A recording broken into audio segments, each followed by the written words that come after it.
बाढ़ प्रभावित क्षेत्रों में जान माल की रक्षा के लिए युद्ध स्तर पर लोगों की सहायता के लिए जिला प्रशासन की मदद से आपदा प्रबंधन की पूरी टीम बाढ़ प्रभावित क्षेत्रों में अधिकारी डटे हुए हैं। गंगा के बढ़ते जल स्तर को देखते हुए जिला प्रशासन अलर्ट मोड पर दिख रही है। शनिवार को डीएम तुषार सिंगला ने अपने कार्यालय कक्ष में प्रेस वार्ता आयोजित कर बाढ़ प्रभावित क्षेत्रों को लेकर विस्तारपूर्वक जानकारी दी है। जिलाधिकारी ने बताया कि जिले के 3 अनुमंडल के 8 अंचल क्षेत्र के लगभग 76,000 लोग बाढ़ से प्रभावित हुए हैं। उन्होंने जानकारी देते हुए बताया है कि लोगों की सहायता के लिए 47 सामुदायिक रसोई केंद्र, 23 सरकारी एवं 178 प्राइवेट नाव की व्यवस्था प्रभावित क्षेत्रों में सनसनी उपलब्ध कराई गई है और सभी CO, video, CDPO, anganwadi worker, anganwadi helper तथा स्वास्थ्य विभाग के आशा बहू, एएनएम एवं नर्स को बाढ़ग्रस्त इलाकों में रहने के आदेश दिए गए हैं। पानी से प्रभावित क्षेत्रों में आने वाले विद्यालयों की छुट्टी को सोमवार से अगले 3 दिनों तक बढ़ाने के आदेश जारी किया है। डीएम ने बताया कि मवेशी के जीवन को उतना ही ख्याल रखना है जितना मानव जीवन के लिए हर चीज़ करते हैं। डीएम तुषार सिंगला ने बताया कि अब तक किसी प्रकार की अप्रिय घटना नहीं हुई है और किसी भी हाल में किसी प्रकार की मौत को होने देना नहीं चाहते हैं, चाहे पशु की बात हो अथवा मानव की। जिलाधिकारी ने बताया कि पशु की चारा की व्यवस्था को भी ध्यान में रखते हुए अधिकारी मदद कार्य में जुटे हुए हैं। आपको बताते चले कि गंगा के बढ़ते जल स्तर के कारण घर के अंदर पानी प्रवेश कर गया है, जिससे लोगों को कई तरह की कठिनाइयों का सामना करना पड़ रहा है। सर, प्रशासनिक तरफ से क्या मदद की गई है? क्या व्यवस्था की गई है जिला प्रशासन के द्वारा बाढ़ पीड़ितों के लिए? जी देखिए कि जैसा कि आप सब जानते हैं, हमारे राज्य सरकार के दिशा निर्देश में, माननीय मुख्यमंत्री के दिशा निर्देश में आपदा प्रबंधन विभाग की सुपरविज़न में हम लोगों ने हमारे जिला प्रशासन की पूरी टीम आपदा प्रबंधन के लिए लगी हुई है। उसमें हमारे मुख्यतः 8 जो अंचल हैं, प्रखंड हैं, वो प्रभावित हुए हैं, जो कि 3 अनुमंडल में आते हैं, बलिया, तेगड़ा और सदर में। तो जितने भी हमारे सीओज, बीडीओज गंगा किनारे के प्रखंड अंचल में पदस्थापित हैं, सारे फील्ड में हैं। हमारा जितना भी वहाँ पर अरेंजमेंट्स हैं, जो भी चाहे कि नाव की व्यवस्था हो, वहाँ पे कम्युनिटी सामुदायिक किचन की व्यवस्था हो, और उसके अलावा हमारा पशु चारा या फिर कहीं पर भी सैनिटेशन की व्यवस्था के लिए सारे कंसर्न डिपार्टमेंट्स को आदेश दिया गया है।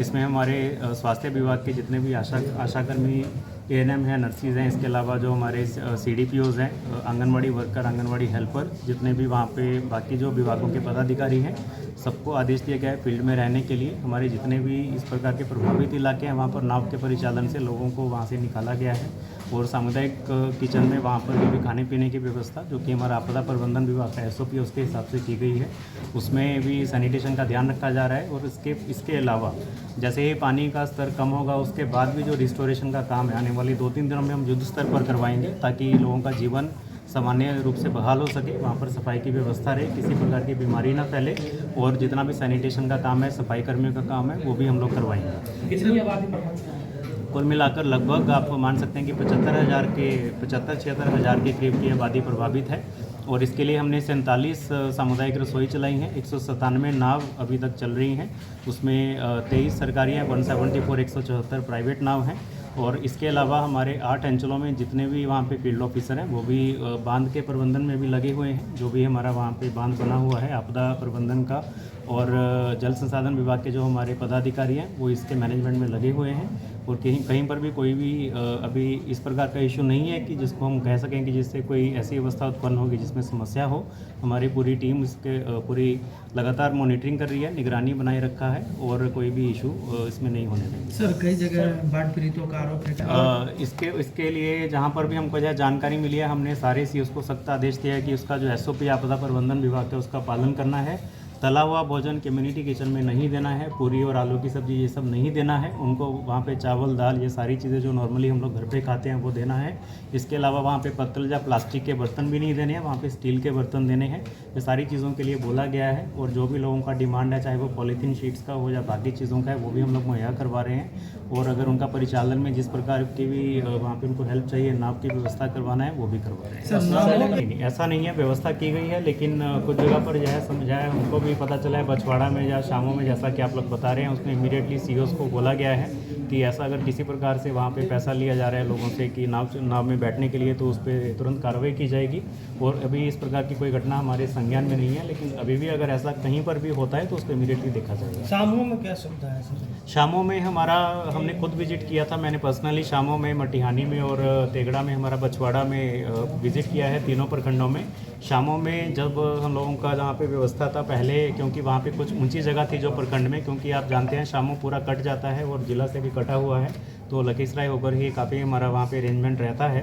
तो शामों में जो पहले हमारे स्कूल थे या सामुदायिक भवन थे, वहाँ पर कम्युनिटी किचन की व्यवस्था की गई थी, लेकिन अभी ऐसा सुनने में भी कुछ जगह से आया है कि वहाँ पर भी पानी आ गया है। तो हमने सूर्यगढ़ जो जगह है हमारा शामों में, उसमें जो लखीसराय ज़िला में पड़ता है, वहाँ पर भी कम्युनिटी किचन की व्यवस्था की गई है। लोगों को नाव से वहाँ भी लेकर जाया जाएगा, कम्युनिटी किचन में रखा जाएगा। इसके अलावा जैसे ही जल स्तर नीचे होता है तो सबको रिस्टोर भी इमीडिएटली किया जाएगा। पशुओं को लेकर हमारे पशुपालन पदाधिकारी को आदेश दिया गया है कि पशु चारा का जो भी डिमांड कहीं से भी आता है तो उसको ध्यान में रखना है, उसको मुहैया करवाना है। हमने अभी तक यही सबको आदेश दिया है कि किसी प्रकार की कैजुअलिटी, चाहे वो मवेशी हैं, चाहे वो ह्यूमन लाइफ का, नहीं होने देना है। कहीं पर भी इस प्रकार की घटना नहीं होनी चाहिए। और अभी तक मवेशियों को लेकर कोई ज़्यादा समस्या नहीं उत्पन्न हुआ है, लेकिन पशु चारा का जहाँ से भी डिमांड आता है हम लोग मुहैया करवाएंगे। मेडिकल के लिए ऑलरेडी हमारे स्वास्थ्य विभाग के जितने पदाधिकारी हैं उनकी तरफ से भी आदेश जारी हुआ है। हमारे जिला में जितने भी आशा वर्कर, आंगनवाड़ी आशा वर्कर जो इस एरिया में हैं, ANMs हैं, नर्सिस हैं, उन सबको भी बोला गया है कि उनको वहाँ पे सारे इलाके में, क्योंकि पानी के बढ़ने से बीमारियों के फैलने का डर रहता है, बाद में जब पानी नीचे जाता है उस पर हम लोग ध्यान रखेंगे, सैनिटेशन का ध्यान रखेंगे, कोई इस प्रकार की समस्या स्वास्थ्य के आलोक में नहीं आने देंगे। डॉक्टर्स देखिए, अभी तो क्योंकि पानी आ गया है तो वहाँ पे डॉक्टर्स तो वहाँ पे उस एरिया में नहीं वहाँ पे काम कर सकते हैं, लेकिन जो भी जैसे ही पानी नीचे जाता है हम लोग इस पर ध्यान रखेंगे, इसमें किसी प्रकार की समस्या नहीं रहेगी।